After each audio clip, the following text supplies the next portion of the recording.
Comment dire en russe entrer? Ce sera входите, войдите, заходите, зайдите, проходите ou пройдите. Bonjour et bienvenue dans ce nouveau cours de russe.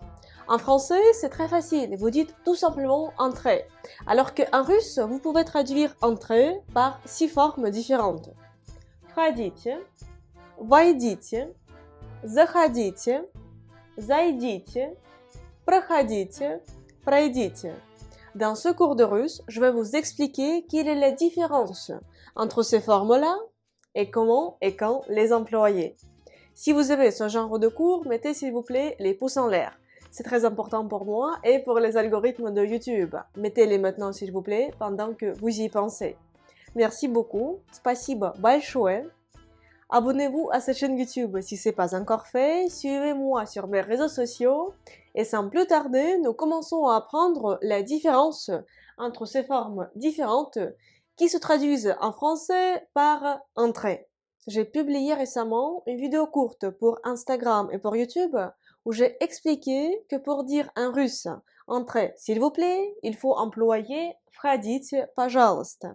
Cependant, j'ai reçu beaucoup de commentaires de personnes qui m'ont proposé d'autres variantes, notamment ces variantes-là, et qui m'ont demandé « Diana, pourquoi on ne peut pas utiliser d'autres variantes ?» Ma réponse c'est « Vous pouvez utiliser toutes ces variantes pour dire « entrez, s'il vous plaît ». Cependant, le sens en russe de cette phrase sera tout à fait différent, même si en français, ça se traduit tout simplement par « entrer ». Commençons par « входите ». Входите. Входите, c'est l'impératif à la deuxième personne du pluriel, c'est vous. Входите, c'est l'impératif à partir du verbe входить. Входить. Входить, c'est un verbe imperfectif qui signifie entrer. Si vous dites en russe входите, входите, ce sera la forme la plus neutre possible pour dire entrer. Входите, входите. La forme входите, entrer, est également utilisée dans le cadre officiel, mais quand la personne qui prononce входите, elle veut rester assez neutre. Donc, входите, входите signifie entrer, comme entrer s'il vous plaît. C'est la forme la plus neutre. Elle peut également être utilisée dans le cadre officiel et c'est la forme neutre, c'est-à-dire il n'y a pas d'ordre, il n'y a rien. Parce que je vais vous expliquer, dans d'autres cas, il y a une idée d'ordre, quand vous ordonnez à la personne d'entrer. Входить, c'est la forme la plus neutre possible et c'est une forme polie.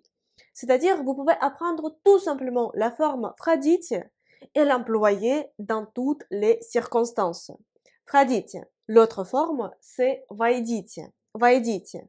Войдите, c'est l'impératif pour la forme vous, la deuxième personne du pluriel, à partir du verbe войти. Войти. Le verbe войти, c'est un verbe perfectif. Si входите est formé à partir du verbe входить, entrer, le verbe imperfectif, son équivalent perfectif, c'est войти, войти. Et войдите, c'est l'impératif formé à partir du verbe войти. J'espère que vous me suivez toujours. Войдите, c'est l'impératif à partir du verbe войти, entrer.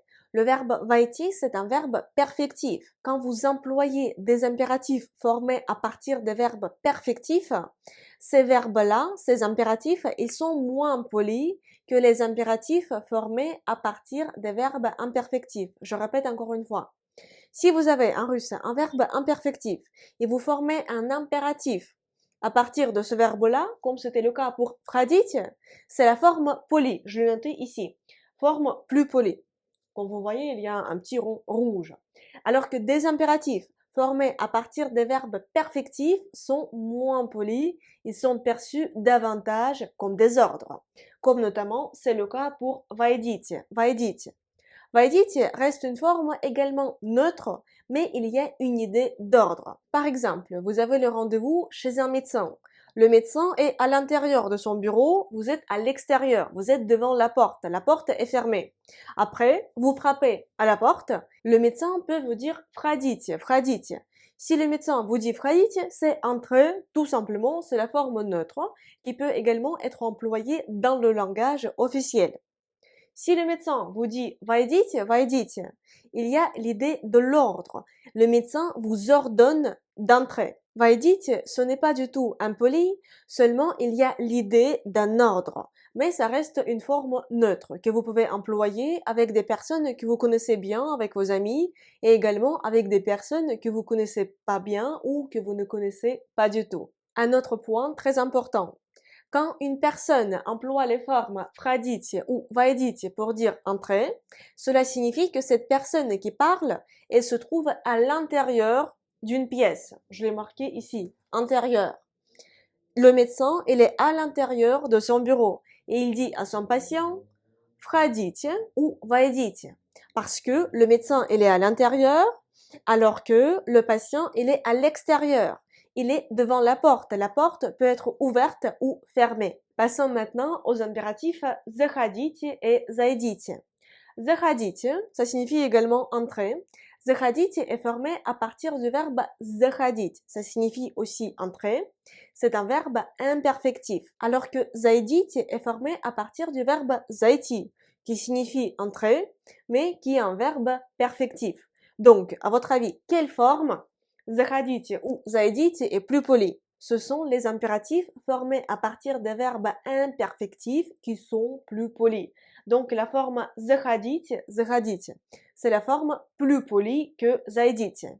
Dans quelles circonstances vous pouvez utiliser «заходите»? La forme «заходите» peut être employée quand vous vous adressez à une personne que vous connaissez bien, qui est votre ami. Également, quand on dit à un animal entre, par exemple, il y a un chien qui rentre d'une promenade, on lui dit vas-y entre. On va employer également la forme заходи. Mais заходите, c'est la forme polie, c'est la forme pour vous. Si vous dites entre, il faut seulement enlever te à la fin. C'est valable pour tous les verbes.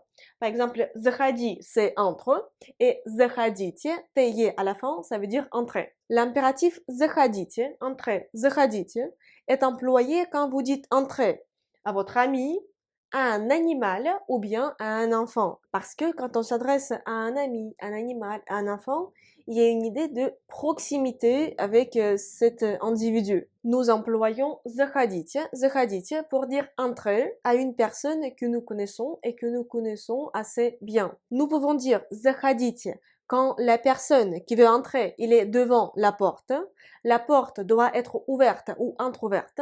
Nous pouvons également employer заходите quand moi, par exemple la personne qui parle, et l'autre personne à qui je m'adresse, nous sommes toutes les deux devant la porte.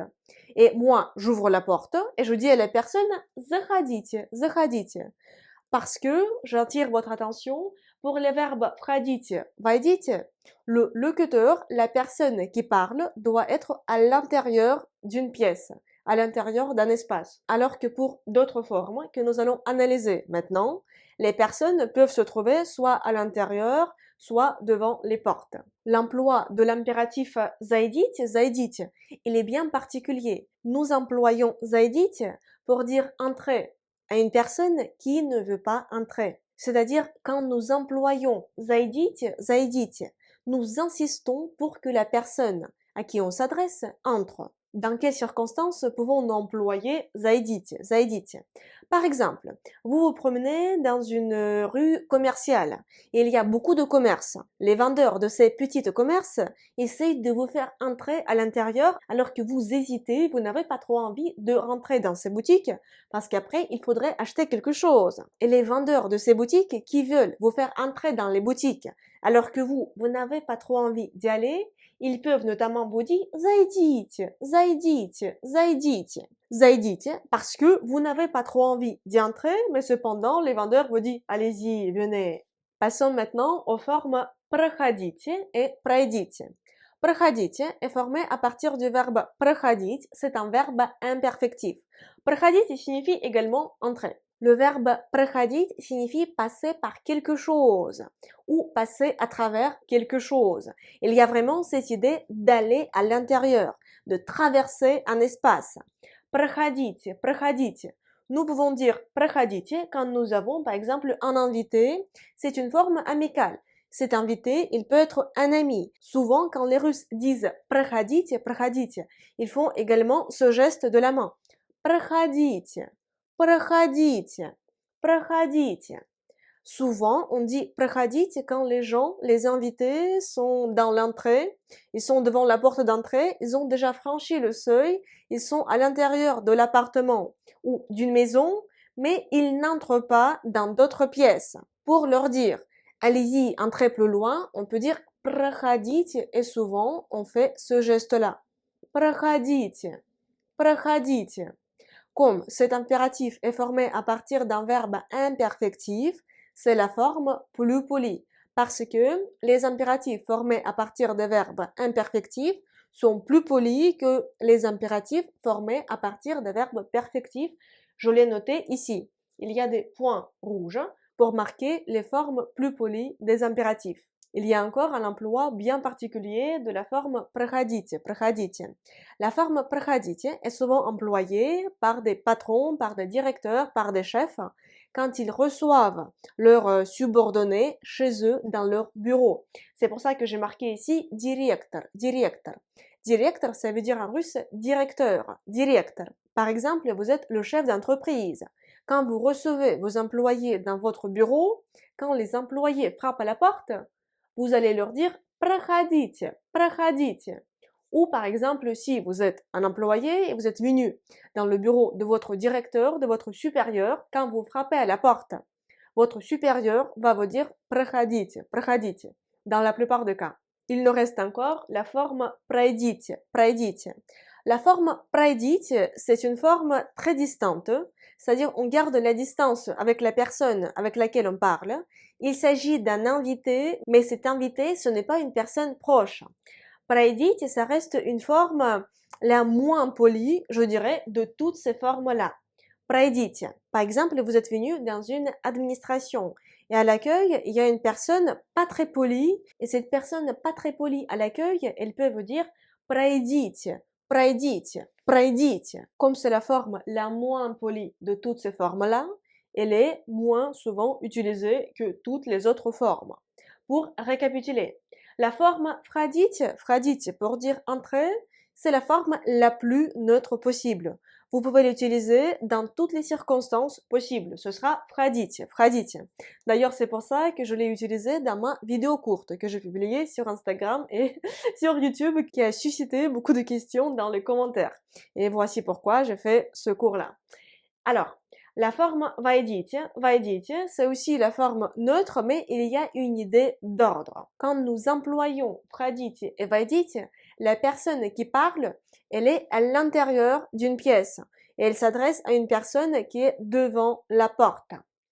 Заходите, заходите, c'est une forme très amicale. Nous pouvons dire заходите, entrez, à un ami, à un animal, à un enfant. Il faut employer зайдите, зайдите, si vous insistez pour que la personne entre. La personne, elle ne veut pas entrer, elle hésite, et vous dites зайдите, зайдите, allez-y, entrez, зайдите. Nous employons la forme проходите, проходите, pour inviter à entrer nos invités avec lesquels nous entretenons des relations amicales. La forme проходите est également employée par des directeurs, des supérieurs, des patrons, quand ils disent à leurs subordonnés, à leurs employés, entrez dans mon bureau. Et la forme пройдите, пройдите est employée par rapport aux invités, par rapport aux personnes qui sont venues nous voir. Cette forme est employée dans des situations qui ont un caractère officiel, mais elle reste pas très polie. Quand même, il y a une idée d'ordre. Пройдите. J'espère que maintenant, la différence entre toutes ces formes-là est plus claire pour vous. Il s'agit des impératifs formés à partir des verbes de mouvement avec des préfixes. Si vous voulez apprendre les verbes de mouvement sans et avec préfixes, je vous invite à rejoindre nos cours quotidiens de russe. Nous apprenons en détail les verbes de mouvement dans des niveaux de difficulté à partir du niveau 30. La nouvelle session de cours quotidiens de russe commence chaque premier du mois. Suivez les actualités sur ma chaîne YouTube ou sur mes réseaux sociaux. Je vais parler du début d'une nouvelle session de cours quotidiens de russe. Merci beaucoup d'avoir regardé ce cours. J'espère qu'il vous a plu. Si c'est le cas, mettez s'il vous plaît le pouce en l'air. C'est très important pour moi et pour les algorithmes de YouTube. Mettez-le maintenant s'il vous plaît pendant que vous y pensez. Merci beaucoup. Спасибо большое. Abonnez-vous à cette chaîne YouTube si ce n'est pas encore fait et suivez-moi sur mes réseaux sociaux. parce que j'y publie tous les jours du contenu sur le russe ou sur la Russie. Je veux remercier les personnes qui soutiennent mon travail, qui soutiennent la création de nouvelles vidéos sur la Russie et de nouveaux cours de russe par PayPal. Спасибо большое. Grâce à votre aide, j'ai la possibilité de publier les cours de russe plus souvent et d'améliorer leur qualité. Si vous aussi, vous avez l'envie et bien sûr la possibilité de me soutenir, je vous serais très reconnaissante si vous faisiez un petit don sur mon compte PayPal. Le lien se trouve dans la description de cette vidéo. Et moi, j'espère vous retrouver très bientôt dans une prochaine leçon de russe. Et pour l'instant, je vous dis до свидания, au revoir.